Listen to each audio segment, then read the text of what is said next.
Welcome back to another video. We got an exciting one for y'all today. I have my Hoyt Alpha AX-3 in, and now that it's summer, we're gonna be setting it up for y'all. We got this bow in like 2 weeks ago and just haven't really had the time to set it up, but now we do. So we're gonna bust into it, kind of go over some of the specs, and yeah, let's set it up.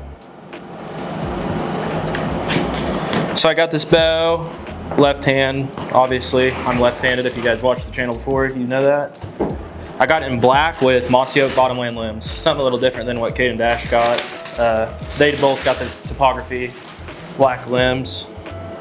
And this is it right out of the box. I mean, it looks awesome. I have a bottom lane quiver to match the limbs. And I just finished building some strings, precision custom bow strings. And we're gonna put them on before we do anything else to the bow. And I think that they're gonna look pretty good with this color. So let's go ahead and put those strings on. All right, we just put the strings on and I think they look pretty good. They match a bunch of the colors in the limbs, and then once I have the quiver on, it'll look even better. While I was putting the string on and had it in the press, I went ahead and put a peep. I'm using the short draw Hamskea peep sight. And that'll just get a lot of the glare out, and the reason it's short draw is because I'm short draw. So this bow is going to be like 26 3/4, 27 inches, somewhere in that vicinity, but we're going to put it up on the vise and start clamping some equipment on, and that's the best part. Putting on the Hoyt Go Sticks 2.0, and these are absolutely awesome. They're one of my favorite accessories. You know, if you're traveling, shooting long range, you can have them like that. Or if you're, what I always do, I'll have it like this in the tree stand, and then say I'm getting out of the tree stand, I'll just put them forward like that, tighten these down, and then lowering my bow from the bow rope. The bow will sit straight up. It won't get all dirt and leaves and grass in the cams and hurt the strings and whatnot. And in a ground blind, it's really nice because it can just sit like this. So one of my favorite things that Hoyt has done here in the last few years. I'm going to get these all centered up and on. Then we're going to put on the stabilizers, air rest, and the sight. Alright, now we're moving up to our air rest, and for my air rest, I'm running the QAD Ultra Rest Integrate MX2, the Hoyt edition. You can order this directly from Hoyt's website or directly from QAD's website. You can get off like Lancaster and probably your local shop as well.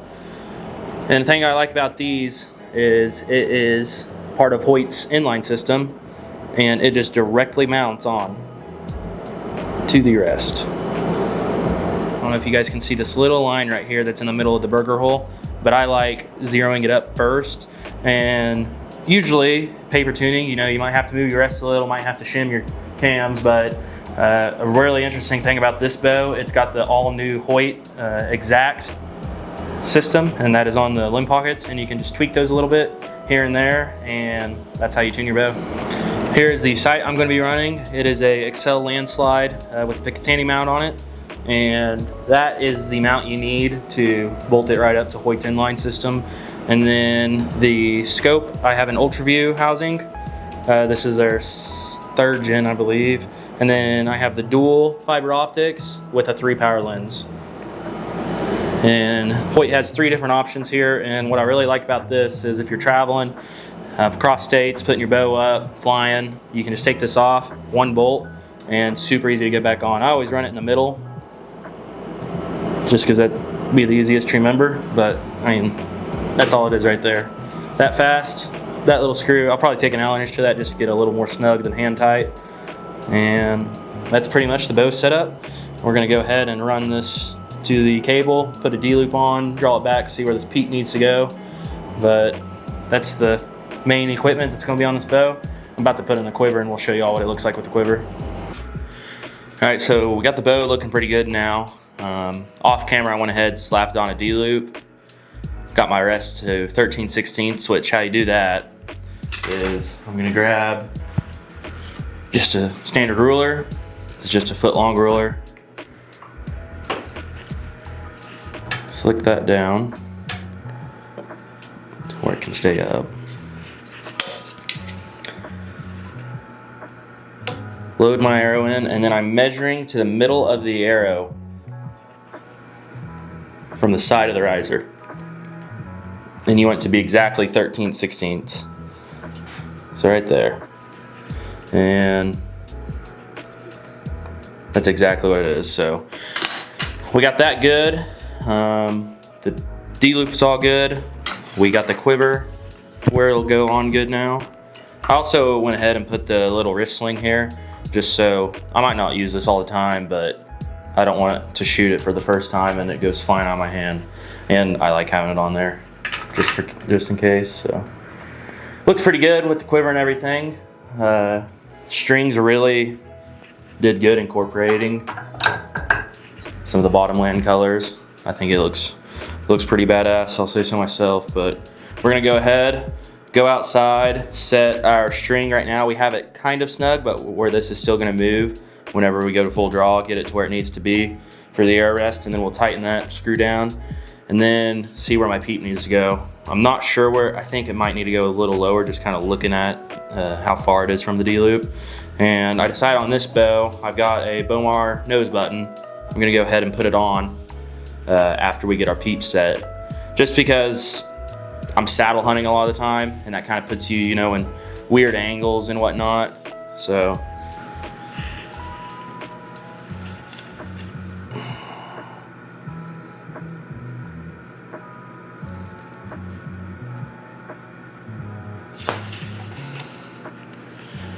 now we know exactly where. You can see all the slack I pulled out. That's because we had it loose. So I'll take my Allen wrench, go in that little screw hole, tighten it down, and that's where our rest will be set.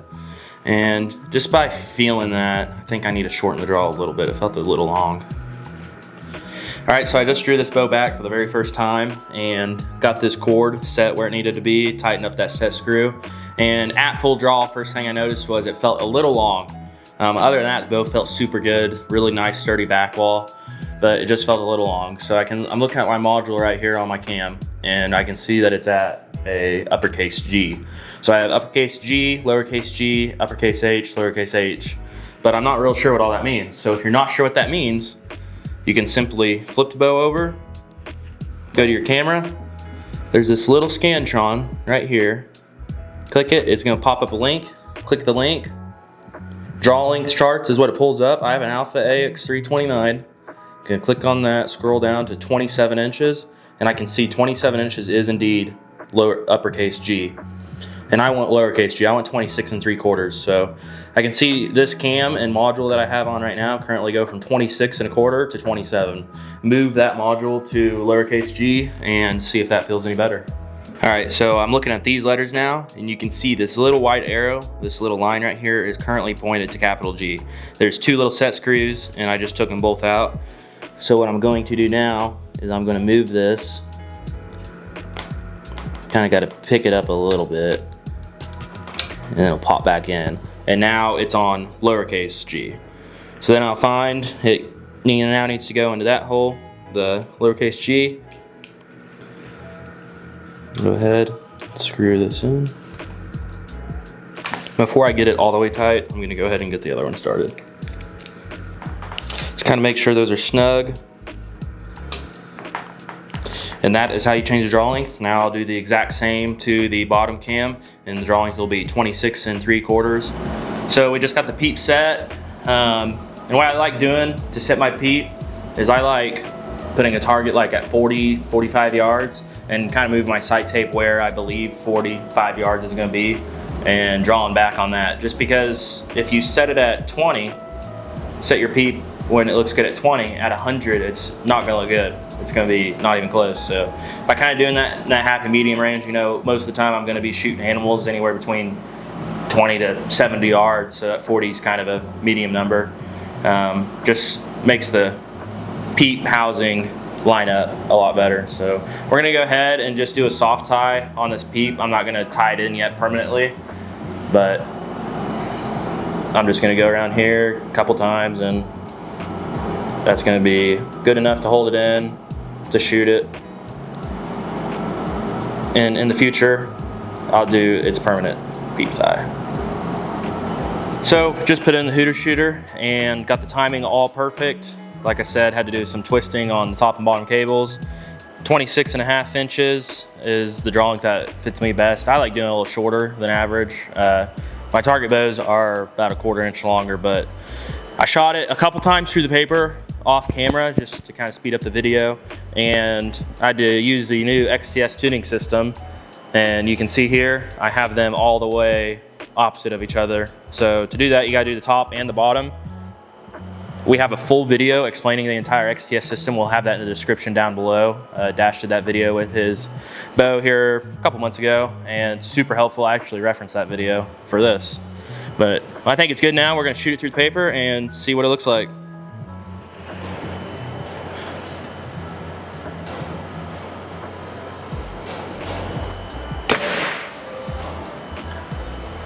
That looks like a bullet hole. We'll bring you all closer and look at it. I mean, that couldn't be any better. You can see the 4 fletchings going each direction. And that's absolutely perfect. All these are bullet holes, but yeah.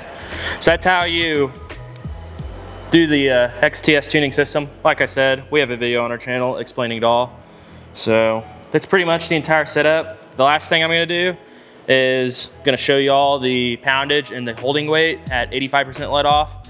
I'm probably, just the way it feels, like I said earlier, I like more holding weight. I'm probably gonna put it on 80%, and then we'll show you what that holding weight is, and that'll be the end of the video.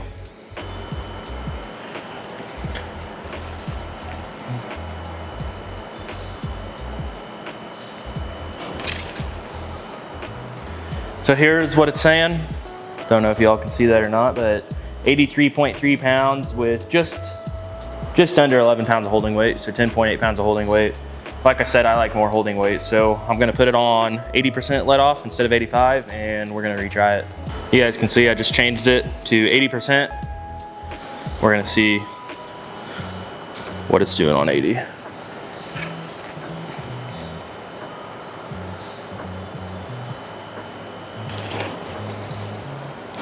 So that's about exactly what I was hoping for. Slightly less poundage. We're at 81.5 pounds with 15 pounds of holding weight. So that's exactly how I like my hunting bows. You know, 80 pounds, 15 pounds holding weight. It just makes me the most steady. So that is the complete Alpha AX-3 setup. I'll be running this bow for all of the hunting season. I'll be shooting this at the Colorado Tack. Now all that's left to do is tie the peep in real good. Once I'm 100% sure that's where it's gonna be, I'm pretty sure, but put a sight tape on it. I do have some new sight tapes, 140 yards. Might do a little video on sighting in a long range hunting bow, but thanks for watching. Don't forget to like and subscribe, and see you guys next time.